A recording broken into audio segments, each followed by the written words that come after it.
स्वस्थ होंगे और पोस्ट गार्ड की तैयारी पर लग गए होंगे। तो अब तक हमने 6 साइंस की वीडियो आप दे चुके हैं हम आपको, जो हमने अपने नोट्स बनाए थे वो आपके पास सीधे सीधे पहुंच गए दोस्तों। अब हम बात करते हैं साइंस की 7 सीरीज के बारे में। इसमें कौन से इंपॉर्टेंट क्वेश्चन हैं जो हमने किए थे। ठीक है दोस्तों, आपको नजर रखनी है हर क्वेश्चन पे। तो पहला क्वेश्चन इसमें क्या है, पहला क्वेश्चन इसमें कह रहा है the most suitable unit of nuclear radius. Nuclear radius की यूनिट क्या होती है या यूनिट क्या रखना चाहिए, क्या सुटेबल है। अब न्यूक्लियर रेडियस क्या है, नाभिकीय त्रिज्या। नाभिकीय त्रिज्या कितनी रखनी है या कितनी होती है, आपको मालूम है ये लगभग 14 से 15 के बीच में होती है।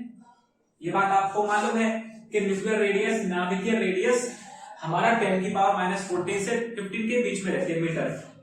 ठीक है, अब इसको किस में रखेंगे, एंगस्ट्रॉम में रखेंगे, फर्मी में रखेंगे, नैनो में रखेंगे। अब आपको पढ़ चुके हो हमारी प्रीवियस वीडियो में कि हमने बताया था कि फर्मी क्या होता है 10 की पावर -15 मीटर। तो हमारा ये फर्मी हो जाएगा। क्लियर होगी दोस्तों, क्योंकि फर्मी होता है 10 की पावर -15 और एंगस्ट्रॉम कितना होता है 10 की पावर -10। तो वही चीज पूछ रहे हैं कि मोस्ट सुटेबल यूनिट क्या है हमारी। तो मोस्ट सुटेबल क्या हो जाएगा, फर्मी हो जाएगा, क्योंकि 10 की पावर -15 मीटर होता है। ये बात क्लियर हो गई दोस्तों। अब क्वेश्चन नंबर 2 क्या कह रहा है, the first synthesised organic compound in laboratory. Laboratory में सबसे पहले कौन सा ऑर्गेनिक कंपाउंड बनाया गया था, तो आपको पता ही होगा यूरिया। यूरिया सबसे पहले प्रिपेयर किया गया था दोस्तों। क्लियर होगी। थर्ड क्वेश्चन क्या कह रहा है, the percentage amount of nitrogen present in urea. अब हमने यूरिया तो बना लिया लेबोरेटरी में, अब उसमें कितनी परसेंटेज हमारी नाइट्रोजन की रही, तो नाइट्रोजन की हमारी 46% रही थी दोस्तों। ये बात हमें पता होना चाहिए, बहुत इंपॉर्टेंट क्वेश्चन है कि सबसे पहले लेबोरेटरी में यूरिया बनाया। अब यूरिया की पहले कितनी परसेंटेज रखी गई, 46%, 46%। नेक्स्ट क्वेश्चन क्या कह रहा है, the gas which is also known as marsh gas. बहुत इंपॉर्टेंट क्वेश्चन है दोस्तों, बार बार एग्जाम में पूछा जाता है, रिपीट कर करके। मार्स गैस किस गैस को बोला जाता है। ऑप्शन आ जाएंगे आपके, मीथेन आ जाएगा, ब्यूटेन आ जाएगा, प्रोपेन आ जाएगा और पेंटेन हो जाएगा हमारा। तो हमारा अब ऑप्शन तो हमारे सामने आ गए। अब पूछ क्या रहे हैं, मार्स गैस। तो मार्स गैस किसको बोला जाता है दोस्तों, मीथेन को। आपको याद रखना है कि मार्स गैस मीथेन की होती है। ये बात क्लियर हो गई। अब ये कह रहे हैं मेन कंपोनेंट ऑफ बायोगैस।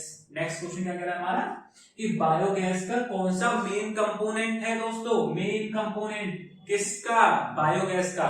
तो आपको याद रखना मीथेन ही होता है, बायोगैस का मीथेन ही होता है।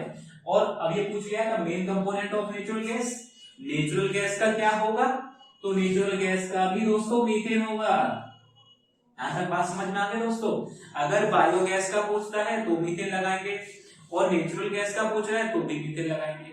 यहां तक बात समझ में आ गई होगी। अब 7 क्वेश्चन क्या करा, main component of LPG, liquefied petroleum gas का मेन कंपोनेंट क्या होता है। आपको पता है उसमें तो 2-3 चीज होती हैं। अब 2-3 चीज कौन सी होती है, मीथेन, प्रोपेन और ब्यूटेन। यहां तक बात समझ में आ गई होगी दोस्तों कि हमारा एलपीजी के बारे में पूछता है तो मीथेन, प्रोपेन और ब्यूटेन लगाएंगे। नेचुरल गैस के बारे में पूछता है तो मीथेन लगाएंगे और बायोगैस के बारे में पूछता है तो मीथेन लगाएंगे। तीनों क्वेश्चन में कंफ्यूजन नहीं होना चाहिए अब आपको। ठीक है, अब कार्बन टेट्राक्लोराइड को और क्या बोला जाता है, CCl4 को और क्या बोलते हैं हम। तो देखो दोस्तों, पायरीन उसको बोला जाता है, हमने 11th क्लास में पढ़ा था कि CCl4 को ही पायरीन बोला जाता है। ये एग्जाम में पूछा जा चुका है आपको साइंस के पोर्शन में। दोस्तों नेक्स्ट क्वेश्चन क्या है, aqua solution of 40% of formaldehyde. Formaldehyde होता है हमारा, है कि नहीं, एल्डिहाइड ग्रुप का है पहला एलिमेंट SCHO। ये बात हमें पता है SCHO।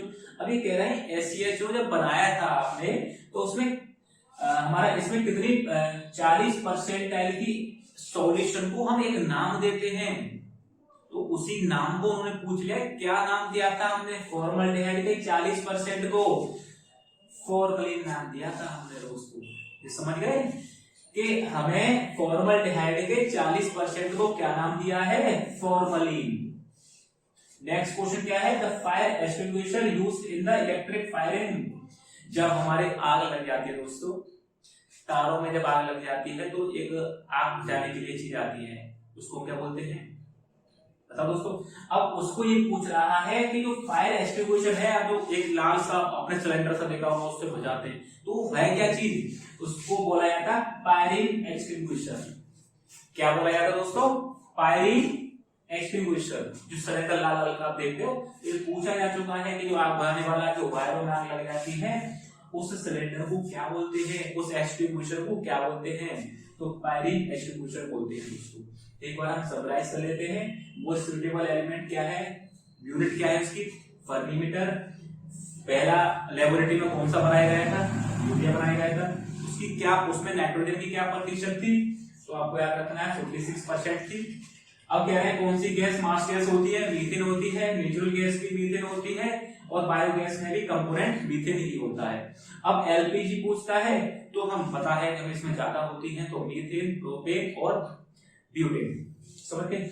अब यहाँ पर कार्बन टेट्राक्लोराइड CCl4 का हम नाम देते हैं पायरीन, और एक्वस सॉल्यूशन जो 40% फॉर्मल्डिहाइड में होता है उसको क्या नाम दिया है, फॉर्मलिन नाम दिया है दोस्तों। और फायर एक्सटिंग्विशर को क्या बोलेंगे, जो आगे जाता है पायरीन एक्सटिंग्विशर। तो इसके दोस्तों आपको वीडियो को बार बार देखना है, देखने से ही, मात्र देखने से ही आपको याद हो जाएगा दोस्तों। हम इस लेवल से आपको पढ़ाते हैं कि आपकी तैयारी बहुत कम पढ़ने पर सिलेक्शन हो, कम पढ़ने पर ज्यादा नंबर इस तरह से आएंगे दोस्तों। आपको सिलेक्टेड मटेरियल ही पढ़ना है। आपको गुमराह कर रहे होंगे बहुत सारे लोग कि एनसीईआरटी पढ़ो, वो पढ़ो। आपको ही मालूम है कि इतना टाइम नहीं है आपके पास कि एनसीईआरटी को पढ़ सको, तो आपको वही चीज पढ़नी है जो एग्जाम में आ चुकी है और आने की संभावना है। ये कैसे हम कह रहे हैं कि आने की संभावना है, या आए कैसे, क्योंकि हमने एग्जाम निकाला दोस्तों, इस वजह से हम कह सकते हैं कि एग्जाम के लिए इंपॉर्टेंट है। समझ गए दोस्तों।